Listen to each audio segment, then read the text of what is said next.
तो कल ना मैं एक तनिष्क स्टोर में गई थी, पहली बार गई थी, इससे पहले कभी मैं गई नहीं हूँ। I was looking for a ring.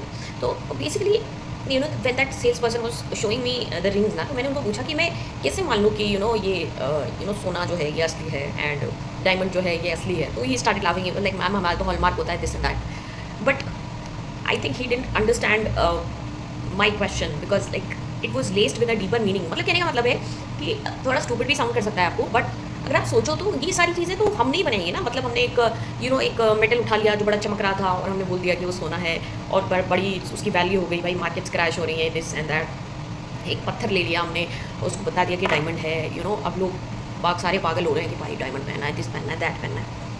कहने का मतलब है कि हर चीज़ की जो एक वैल्यू है, एक हमारे दिमाग में जो हमने बना लिया है। अब आप पैसे का भी सोचो तो कई बार मैं सोचती हूँ कि पैसा भी तो एक पेपर ही है। मतलब उस पर कुछ प्रिंट कर दिया है तो मतलब बहुत बड़ी बात हो गई।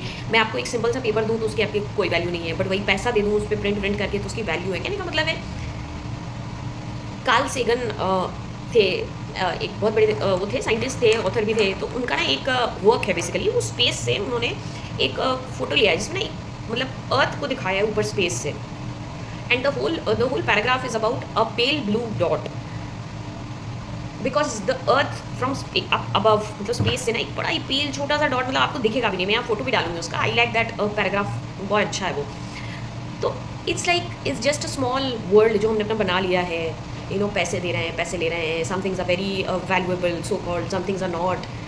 Is it a make believe thing everything? जैसे हम व्हेन वी सी एनिमल्स तो हमें लगता है कि अरे क्या है, उनके भी तो अपने कुछ होते होंगे, ऐसे बात नहीं करना है, वैसे बात नहीं करना। तो माई होल पॉइंट इज़ कि एवरीथिंग इज़ जस्ट एक तरह से इमेजिनरी वर्ल्ड है जिसमें आप जी रहे हो। तो बहुत ज़्यादा अपने प्रॉब्लम्स को, बहुत ज़्यादा अपने आसपास की लाइफ को बहुत ज़्यादा सीरियसली नहीं लेना है।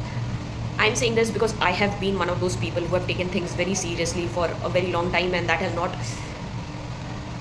helped me. मतलब it has helped me to grow into a person, more resilient person, probably more thoughtful also, but not very healthy mentally. It takes you into, once you start to be very comfortable with darkness, it kind of grows on you in various ways. तो कहने का मतलब है कि life में ना इतना ज़्यादा कोई चीज़ बहुत इंपॉर्टेंट नहीं है, सब कुछ एक ड्रामा है। जब भी मुझे बहुत ज़्यादा प्रॉब्लम होती है या I get too much inside myself and I start to take things very seriously, तो I just remember that Carl Sagan का पेल ब्लू डॉट। उतना ही है, ठीक है, चल रहा है एक आप समझ लो एक सोफिस्टिकेटेड मोनोपोली का गेम चल रहा है एंड बहुत ज़्यादा मैटर नहीं करती है। हमारे से बाहर भी ना बहुत दुनिया है एंड बहुत सारी चीज़ें, ये सब बस एक खेल है। तो तनिष्क का sales person was laughing at me and I was also laughing thinking about these things. What do you think?